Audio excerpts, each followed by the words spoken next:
Alright, we have new AI tool called ICEdit, or maybe ICEdit. I don't know how to pronounce that, but basically it stands for in context edit, and this AI tool lets you edit a picture by just prompting, and it is open source. So later I'm going to show you where you can use this tool. Now, editing a picture using a prompt is not exactly new. A few months ago, we have Gemini 2.0 Flash from Google. Lets you edit a picture by just prompting, and then we have ChatGPT able to do editing as well, and then pretty much any big platforms out there lets you edit a picture by just prompting. So it is not exactly new, but what makes ICEdit unique is that it will maintain the consistency of the picture. It will only edit the part that you are asking for and will basically ignore the rest, and therefore the result is going to be very close to the original picture, and except maybe the one part that you are asking to modify. So there is this example. This is the original picture. Make the girl wear pink sunglasses. This is the generation from Daobo, which is an AI model from China, I believe, and you can tell that this is a different person. Gemini is actually doing a bit better here, because I would say it's maybe the same person. Yeah, I would say this is the same person. It's very close. And GPT-4o, it's really bad. This is a different person. And ICEdit, you can tell that it is 1-to-1 ratio. It is the same person, except maybe the sunglasses. And if you look at another example, like this picture, put a golden crown on the girl's head. This is Daobo. It's actually, I would say, kind of the same, except maybe it's a bit more vibrant. The color looks a bit different. The skin tone is just a little bit darker. Maybe you cannot see it, but from my computer, I can see it. This is Gemini. The crown is just too big. ChatGPT cannot generate, maybe because of the restriction. And this is ICEdit.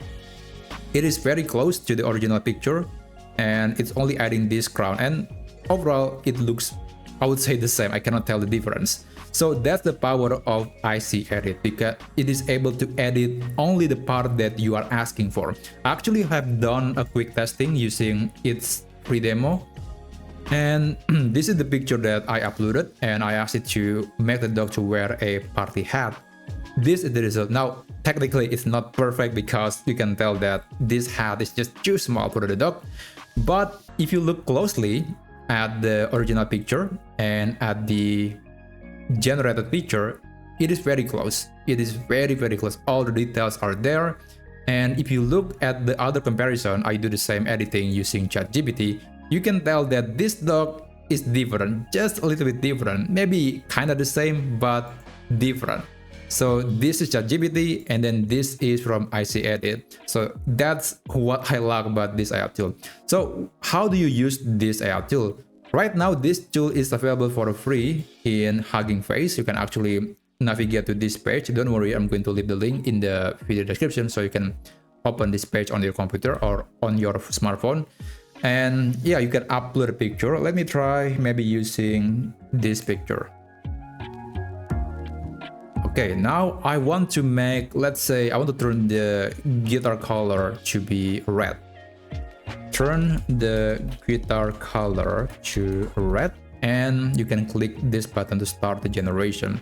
You don't have to change anything on the setting if you don't understand, and just wait for this AI tool to create the picture. Usually it will be done in less than 20 seconds, and most of the time it's around 10 seconds or even less. And yeah, there you go. It is exactly the same picture. Everything is the same. Even the tiny pattern here is the same as this one. So yeah, it's really amazing that we have this AI tool that is able to edit the picture while still maintaining consistency on the other elements that are not affected by the editing. Again, you can navigate to this website and you can try this tool. This is open source, by the way, so you can run it locally on your computer if you know how to set it up.